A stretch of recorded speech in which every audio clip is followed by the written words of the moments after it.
বাসর রাতে কি যৌনমিলন আবশ্যক? যদি তাই হয় তাহলে একজন অপরিচিতার সাথে তা কিভাবে সম্ভব? বাসর রাতে যৌনমিলন করতেই হবে ইসলামে এমন কোনো বাধ্যবাধকতা নেই। যদি স্বামী স্ত্রী উভয় সম্মত ও আগ্রহী হয় তাহলে সহবাস করবে, অন্যথায় বিরত থাকবে।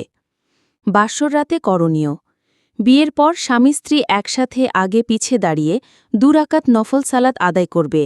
স্বামী নববধূর কপালে হাত রেখে দোয়া পাঠ করবে, তাকে দুধ বা মিষ্টি জাতীয় খাবার খেতে দিবে।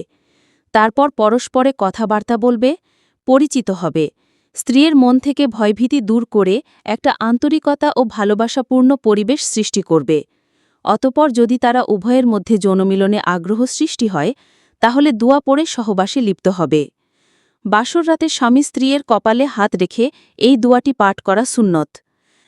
আল্লাহুম্মা ইন্নি আসআনুকা খাইরাহা ওয়া খাইরামা জবালতাহা আলাইহি ওয়া আউযুবিকা মিন শাররিহা ওয়া শাররিমা জবালতাহা আলাইহি। হে আল্লাহ, আমি এর যত কল্যাণ রয়েছে এবং যত কল্যাণ তার স্বভাবে আপনি দিয়েছেন তা চাই, আর এর যত অকল্যাণ রয়েছে এবং যত অকল্যাণ তার স্বভাব চরিত্রে আপনি রেখেছেন তা থেকে আপনার আশ্রয় চাই। বাসর রাতে সহবাসের পূর্বে স্বামী এবং স্ত্রী উভয়ের জন্য নিম্নোক্ত দোয়াটি পড়া সুন্নত।